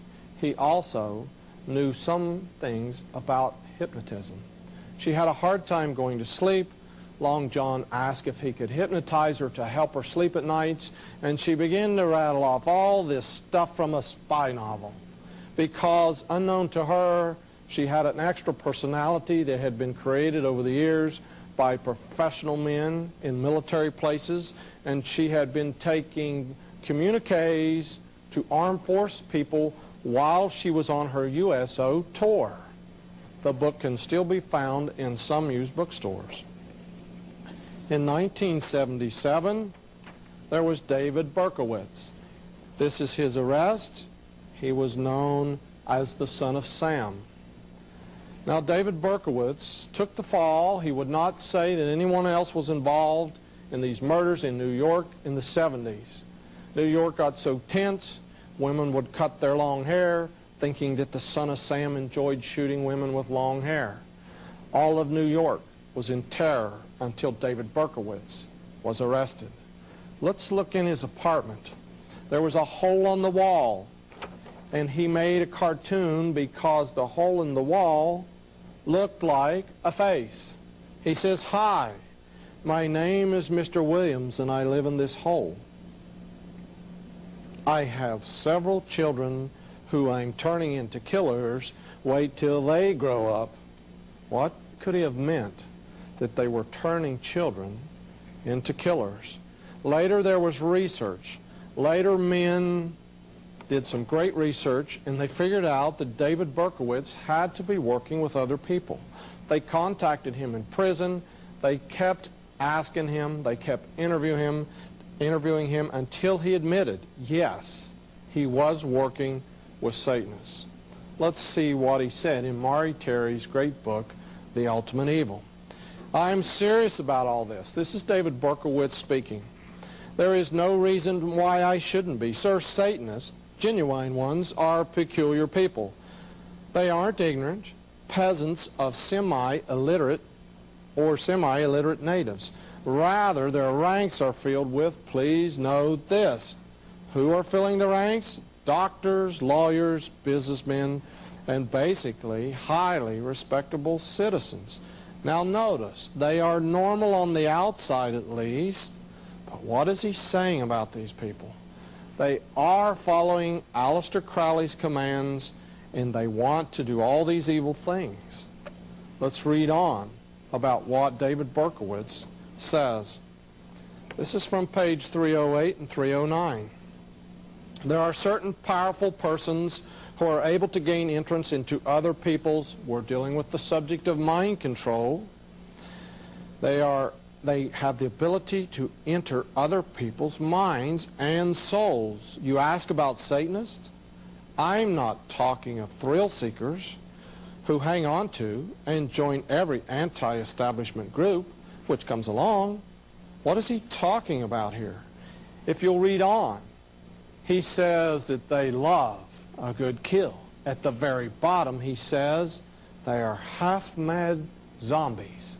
Again, David Berkowitz in this book states that he believes he was programmed, he was controlled since he was a young boy to commit these crimes. There are other people coming out in the country. This lady stated that she was programmed on military bases and by professional politicians under advanced mind control, and this was the man who rescued her. Some people do not believe their story. I've interviewed them. I have some advanced techniques of my own I utilize to find out if someone's lying. Through every advanced technique I knew, I had created them myself. This man passed all the tests. The type of programming involved is called trauma-based mind control programming. For instance, these people have all told stories about horrendous torture, things that we would not even want to discuss. It is called trauma-based mind control programming. Let me give you an example. They always refer to the JFK shooting. If you're an older person, you will remember where you were when JFK was shot. I remember the table sitting in study hall in high school. I remember exactly where I was when it came over the intercom and they said the president had been shot in Dallas. Why? Because the trauma heightens all your sensual awareness, and all of a sudden everything around you is recorded. Now let's look a little deeper. Do you remember the name of the street that the president was shot on? Here's a photograph from Dallas. Notice I've included the building. It's Elm Street. Can you name a movie utilizing this word, Elm Street? Notice it's called Nightmare on Elm Street. And the actor who starred in Nightmare on Elm Street, now deceased, stated, I have the articles in my file, that his mask was based on the face of Lee Harvey Oswald. Again, in one of the movies, this killer is standing across the swimming pool from teenagers and he says, you are all my children. And they are his children because they were all trauma-based programmed when JFK was shot, because what great, powerful group could kill a president and get away with it? Now do you understand how it works? You could program a whole generation by just blowing up a building with children in it. And they would all be programmed with the same storyline that would appear in the twin news magazines of that week. That's how you program a generation. Again, let's look. Here's a book, very hard to find. It's called Starshine. It's a novel. It had to be a novel. This is a pseudonym. Her name is Bryce Taylor. Bryce Taylor is a friend of mine. I've talked to her. I cannot relate all the things she told me about who does the programming, who does the abusing. You say, well, it's just a novel. How do we know it's true? She was on an airplane one day, and a certain man in an intelligence agency sat down beside her, pulled out photographs of her children. He said, Bryce, you may speak about mind control as you travel, but do not name names. Don't tell who your handler was. Don't name the congressman. Don't name officials. Don't name kings and queens in Europe. So she wrote this book as a fictional novel. It is called Starshine. I want you to read carefully what she says on chapter 41. Chapter 41 is entitled 1999, A Plot to Create Anarchy in the U.S. Remember, it's just fiction, but they would not allow her to publish the book if she demanded that it was stated on the cover of this book that it was the truth. Let's read. These are fictional people. We're meeting at Karen's and the Matsons' request to share information we've gathered since our last fact-finding symposium 6 months ago.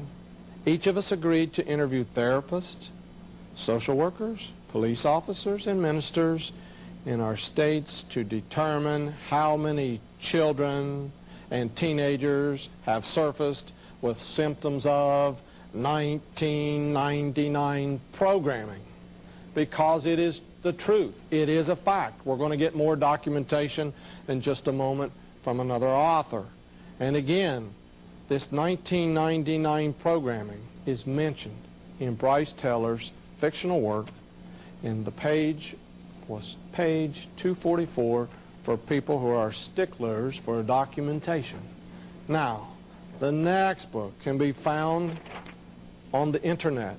Anyone interested could run a search engine for the Freedom of Thought Foundation from Arizona.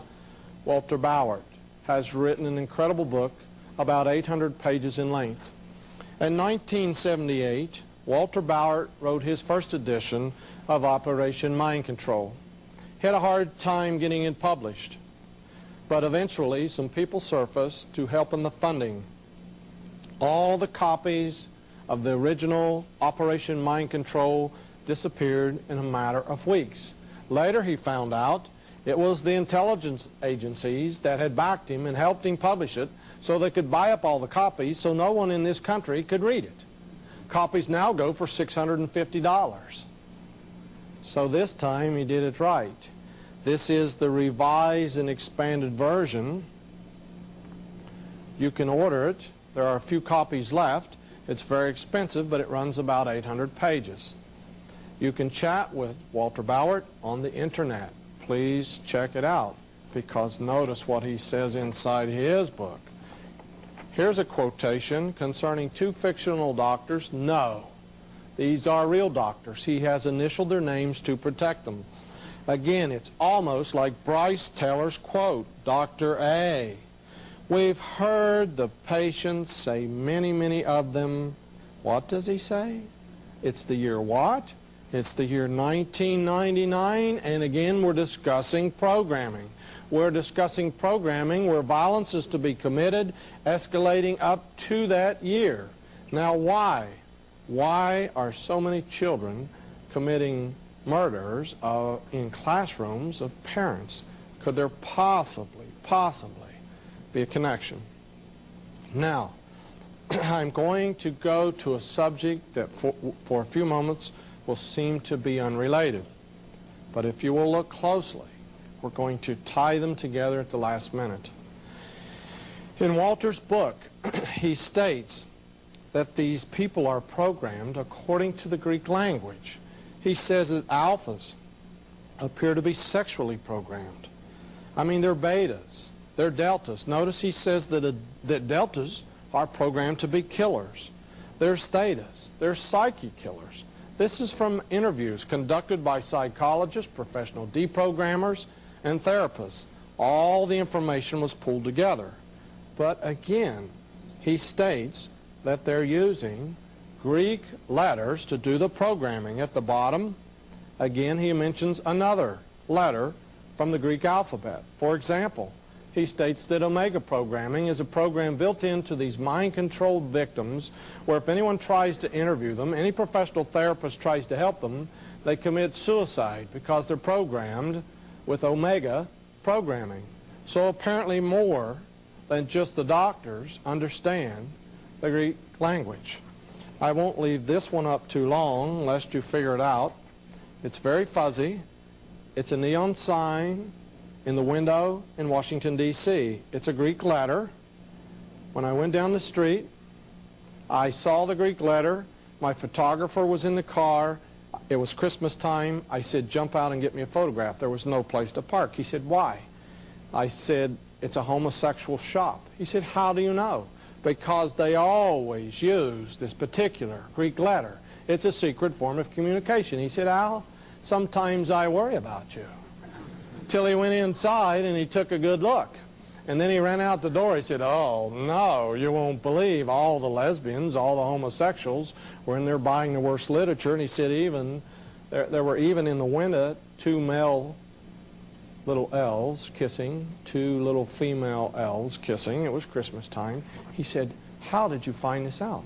I said, it's very well known. It's even been in major motion pictures about this little Greek letter.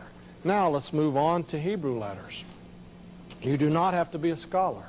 You do not have to attend some theological seminary to find out that Hebrew letters are involved in magic and witchcraft at the deepest levels. Here's a quote again from Walter Bauert in his book. He's talking about mysticism that is tied up with a type of magic that involves Hebrew letters. He states that he didn't know anything about this, but by deprogramming people, it constantly was coming up from different people through different therapists in different parts of the country. When screening patients, he developed a technique to make sure he was not leading them on. He very carefully used phrases so that these people would have to come up with this information on their own. When it's brought out that people have been programmed with Greek letters and Hebrew letters, they always say, well, it must have been the therapist. He was leading them on. He was putting these words in their mind.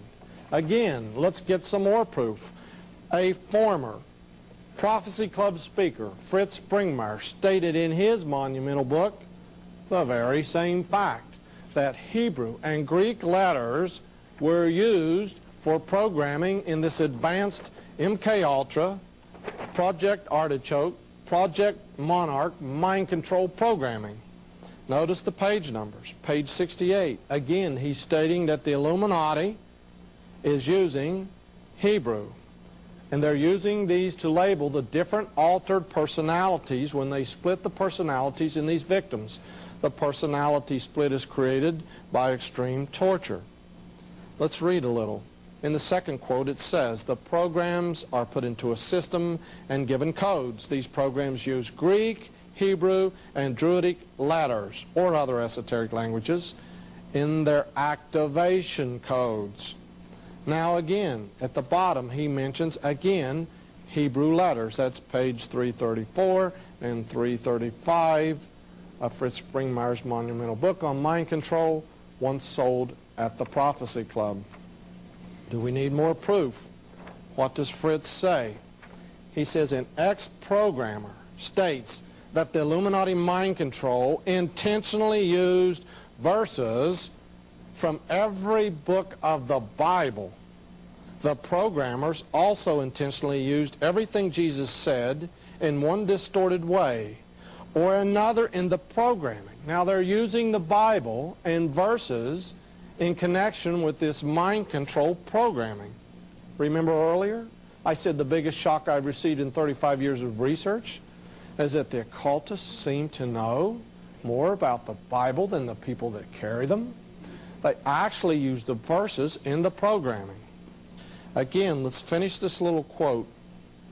A person can pick up a Bible with Jesus' words in red and get a quick idea of one of these areas where this mind control is being used. They're taking the very words of Jesus Christ, and of course they're twisted in these parables used for programming.